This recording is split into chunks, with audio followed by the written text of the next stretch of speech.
Donc je me présente, je suis le docteur Donadio, issu de la faculté de Montpellier où j'ai été chef de service en hématologie depuis de nombreuses années. Et maintenant j'aspire à la retraite après 52 ans de médecine, et depuis toujours je me suis intéressé bien sûr à l'hématologie et au cancer, et je me suis très vite intéressé par le biais du Lindan. Dans les années 80 je me suis intéressé à l'environnement et aux différentes pathologies liées aux pesticides, et j'ai même fait faire des thèses sur les lymphomes. En 2000 on a décrit avec mes collègues le lymphome du maraîcher. Et je ne désespère pas de faire, comme un peu dans quelques villes, quelques départements, que ce travail servira aussi de base à la mise en place d'un travail universitaire qui est le registre des tumeurs.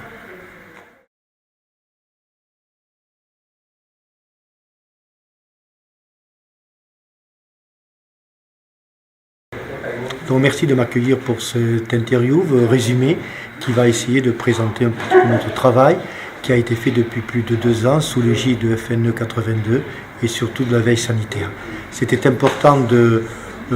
faire ce travail parce que l'environnement est vraiment un sujet d'actualité et un sujet qui certainement contrôle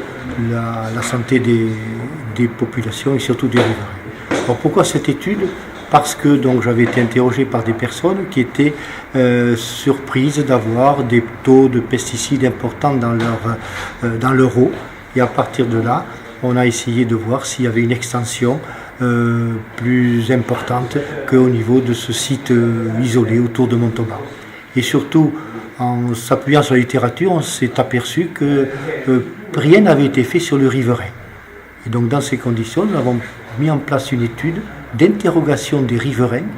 au niveau de 2 territoires autour de Montauban, territoire essentiellement rural, mais avec une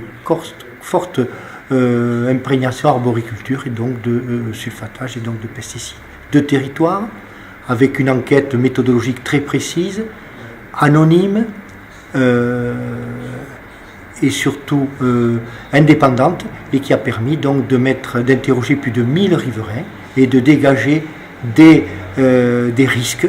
que l'on avait déjà sentis, même pressentis, par la littérature française et anglo-saxonne, mais aussi par déjà notre expérience locale, mais surtout tout ce qui a été publié jusqu'à présent a été fait au niveau des populations d'agriculteurs et de leurs familles, jamais sur les riverains. C'est-à-dire donc que cette enquête par sa méthodologie, est une enquête qui doit faire référence quand des équipes voudront s'interroger sur l'impact des pesticides. Nous avons ensuite posé les bonnes questions, à savoir en allant au contact bien sûr des riverains, en prenant une population de riverains, mais surtout en globalisant les effets des impacts des pesticides, enfin des produits phytopharmaceutiques. Quand vous lisez la littérature ou les manchettes de médias, on vous dit c'est des cancers qui sont augmentés, là de la prostate, là des leucémies, là des perturbateurs endocriniens. Là, on a essayé dans cette enquête de regrouper les thèmes fondamentaux qui président aux impacts des produits phytopharmaceutiques, et donc les cancers, les pathologies neurologiques, les pathologies endocriniennes et autres. Et on s'est aperçu qu'on a une augmentation importante,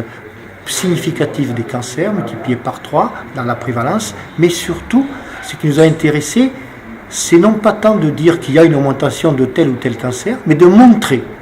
qu'il y a une émergence de nouveaux cancers, par exemple les cancers hématologiques, leucémie et lymphome, mais aussi des cancers du rein, des tumeurs cérébrales, non seulement chez l'enfant, mais chez l'adulte, et aussi des complications thyroïdiennes et des complications, bien sûr, neurologiques aux 2 extrêmes de la vie. Et ainsi, on peut, par cette étude, être un véritable lanceur d'alerte sur, de façon globale,